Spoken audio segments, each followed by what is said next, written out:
একটু কল্পনা করুন, একদিন সকালে ঘুম থেকে উঠে দেখলেন আপনার ব্যাংক অ্যাকাউন্টে $৮৬,৪০০ জমা হয়েছে। মনটা ভালো হয়ে গেল, তাই না? কিন্তু ঠিক কিছুক্ষণ পরেই একটা মেসেজ এলো।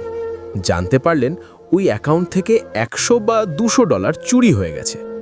এখন আমাকে বলুন, ওই সামান্য $১০০ বা $২০০ হারানোর রাগে আপনি কি আপনার অ্যাকাউন্টে থাকা বাকি $৮৬,০০০ও ফেলে দেবেন বা নষ্ট করে ফেলবেন? অবশ্যই না। আপনি তো স্বীকার করবেন না, কারণ আপনি জানেন যা গেছে তা খুবই সামান্য, কিন্তু যা আছে তা অনেক মূল্যবান। ঠিক এভাবেই জীবন আমাদের প্রতিদিন উপহার দেয় ৮৬,৪০০ সেকেন্ড। এখন কোনো একজন মানুষের কারণে বা ছোটোখাটো কোনো বাজে অভিজ্ঞতার কারণে যদি আপনার ১০০ বা ২০০ সেকেন্ড মেজাজ খারাপ থাকে, তার মানে এই নয় যে আপনি সেই রাগে আপনার পুরো দিনটা নষ্ট করবেন। ওই সামান্য সময়ের জন্য বাকি মূল্যবান সময়গুলোকে আবর্জনায় ফেলবেন না। নিজের মুডকে এত সস্তা হতে দেবেন না। নিজের মুডকে দামি করুন, একটু বুদ্ধিমান হন। ছোটখাটো বিষয়কে পাত্তা দিয়ে নিজের সুন্দর দিনটাকে বরবাদ করবেন না।